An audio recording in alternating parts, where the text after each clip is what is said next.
और हम husband wife मिलकर के दोनों सर इस बिजनेस को करते हैं और मेरी वाइफ इस बिजनेस में मेरा बहुत साथ देती हैं। जब भी मैं मीटिंग को सर कहता हूँ आने के लिए तो मीटिंग में आती हैं, जब भी मैं किसी से बात करने के लिए कहता हूँ तो वो बात करती हैं। तो करना भी चाहिए। हस्बैंड वाइफ मिलकर के अगर दोनों इस बिजनेस को करेंगे तो हम कम समय में बहुत बड़ी तरक्की कर सकते हैं। यस। चलिए सर, इसका आन बान शान जो मार्केटिंग प्लान, जहां तक सर मैं इस प्लान को दिखाते हुए पहुंचा हूं उसी प्लान की सर जानकारी मैं सर आप लोगों को दे रहा हूं। आमतौर पे क्या होता है सर, कंपनी जो है सामान को बनाती है। भाई साहब लग रहे हैं कि कंपनी है कि नहीं है? यस। और एक है हमारे बीच में ग्राहक। आप बीच में आ जाइए।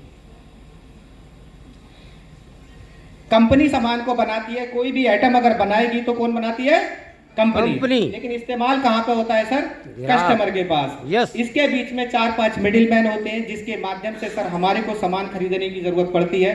तो हम बात करते हैं, अगर कंपनी ने सामान बनाया और इस कस्टमर तक सामान पहुंचता है तो उसका प्रक्रिया क्या है? वो सर ये है, अगर कंपनी कोई भी सामान बनाती है, कस्टमर जो सामान को जब इस्तेमाल करता है तो इस कस्टमर को कभी भी किसी प्रोडक्ट की जरूरत पड़ती है तो ये कहाँ जाते हैं? अपने पड़ोस में ये रिटेलर के पास जाते हैं। कभी आपने देखा है कि रिटेलर इन प्रोडक्टों को बनाता है? नो। ये प्रोडक्टों को बनाते नहीं है, ये अपने से बड़े दुकानदार से लाता है जिसे बोलते हैं सर हम होलसेलर। लग रहे हैं कि होलसेलर नहीं लग रहे? यस। और ये होलसेलर जो है भाई साहब, ये भी इस सामान को अपने घर पे नहीं बनाते हैं। इससे बड़ा भी एक दुकानदार होता है जिसे बोलते हैं हम डिस्ट्रीब्यूटर।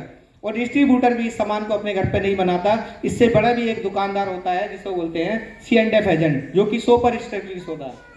आप ये बताइए कि इतने लोगों के माध्यम से हमारे को सामान मिलता है।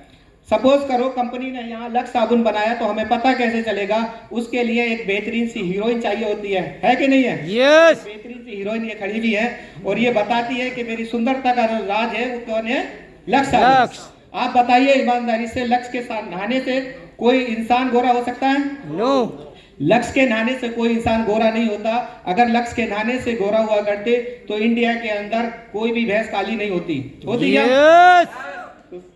बस सिर्फ क्या है कि इतने से बोलने के ये करोड़ों रुपए लेती हैं और ये झूठ बोलती हैं और करोड़ों रुपए लेती हैं। जाता किसकी जेब से सर? इस कस्टमर की जेब से आता है। अगर कंपनी में वो आइटम 5 रुपए का बना तो इस कस्टमर को कितने रुपए देने पड़ते हैं? 10।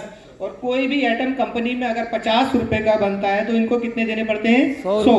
100 रुपए क्यों देने पड़ते हैं? क्योंकि 10% पैसा रिटेलर कमाते हैं, 5% पैसा होलसेलर कमाता है, 10% पैसा डिस्ट्रीब्यूटर कमाता है और 5% पैसा C&F एजेंट कमाता है। सबसे जो मोटा पैसा जाता है वो किस पे जाता है? विज्ञापन करने वालों पे। यानी हमारी मेहनत की कमाई का पैसा 45% पैसा इन बीच वाले लोगों पे जाता है जो बीच के बिचौलियां हैं। आप ये बताओ, क्या इनके माध्यम से सामान लेना चाहिए, क्या हमारे को डायरेक्ट लेना चाहिए? अगर हम मार्केट में जब इस प्लान को हम दिखाते हैं तो बहुत सारे लोगों के दिमाग में ये रहती है ये चैन बनाने वाला सिस्टम है, ये नेटवर्क बनाने का सिस्टम है। तो नेटवर्क तो ऑलरेडी इसको हम कहते हैं, ठीक है ना? तो अब क्या करना है, क्या ये इन बीच वाले लोगों को हमें हटाना है? क्यों?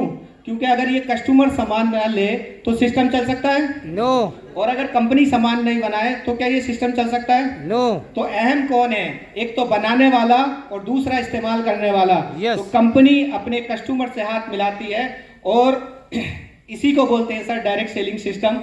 इसी प्लान से लोग लाखों करोड़ों रुपए महीना लोग कमाते हैं और मैंने भी सर इस सिस्टम से कमाया।